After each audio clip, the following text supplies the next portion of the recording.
discussed this already, but remember that the derivative is giving us an expression for the gradient of the tangent to the curve. Yeah, so we've talked about that lots and lots. So the expression tells us a way of finding the gradient at different values of x. So if they've said what's the gradient at this point or this coordinate or when x is so and so, then you're going to be able to then substitute that value into your derivative. Alright, okay, so here's an example. A function is given by fx equals blah blah.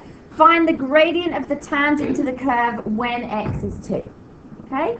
So what we're going to do with we see this word, we see finding the gradient, we see we have an expression for the function. So first up you say, haha, I need to differentiate. Looking at this function here, what's special about that? What do we need to do with this before we can differentiate? Change the fraction. I'm loving it. So notice I have not written f dash x yet. I have written fx because I have not changed the function. My first two terms are fine as they are. But the last term is a fraction and we don't like it when our variable is on the bottom. So I need to rewrite it. Who would like to suggest what that might be? 4 Plus, minus? plus to the X to the what? negative. Nice. Awesome. So remember, when a power is on the bottom of a fraction, it can come up to the top and become negative. Alright, so I've rewritten my function so I can now differentiate. I show that by writing f dash x. And Jushna, my first term, please. 3 and then 9x squared. Nice. And Skylar. Nice. Ali.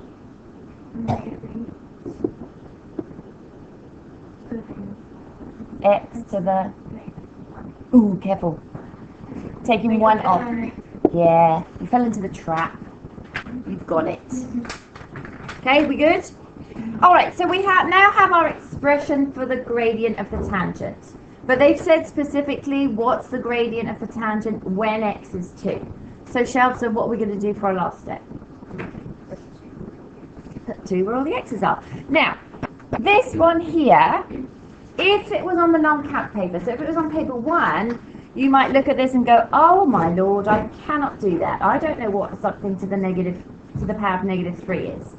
So it may be at this point better to say, right, I'm just going to rewrite this as 9x squared minus 2. Let's put it back as being a fraction in a similar way that we had in our original question. Negative 8 over x cubed. Oh, check Jushna out. Okay? So all I've done is rewrite it as a fraction, and now it's going to be much easier when I substitute my value in. Obviously, if it was on paper 2, you have your calculator, it's not an issue. But on paper 1, you might panic, so it's often easier to have it as a fraction. So, we're now finding f dash 2. Remember, that's the way we write functions when we're substituting a value in. So we've got 9 brackets 2 squared minus 2 minus 8 over 2 cubed.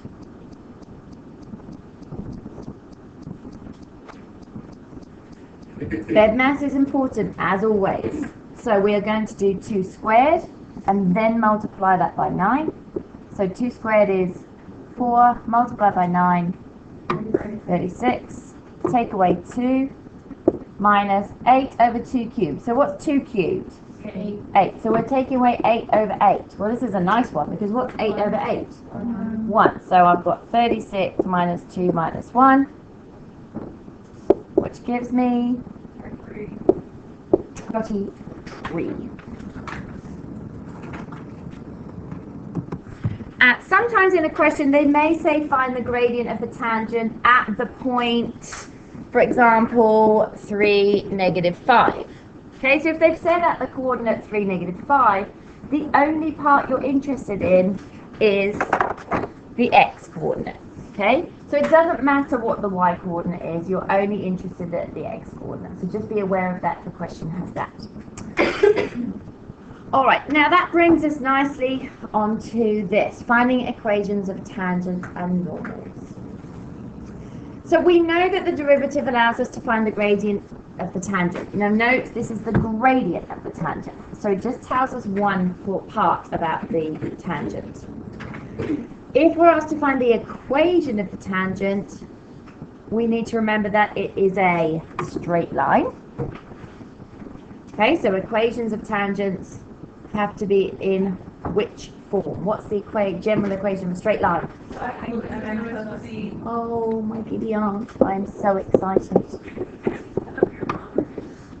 Like, you all said that so quickly. Oh, love it. What does M represent? Ah, the gradient. We're hearing that word quite a lot. And what does C represent? Lovely jubbly. Alright, so M is found by differentiating and substituting the x value in. That's what we just talked about. Okay, so we can find that gradient by differentiating the expression, sticking the value of x in that they're interested in, and that's going to give us that value of n. But we then need to carry on and find the full equation. Now they will generally be asking you to find the tangent at a specific point. So if they've asked you to find the equation of a tangent at a specific point, what they've done is given you a value of x and usually the value of y that will enable you to substitute in for these two parts. You've just worked out this one, and that then enables you to find the value of c. Okay, so this shouldn't be anything new to you. It should have been stuff you have done before.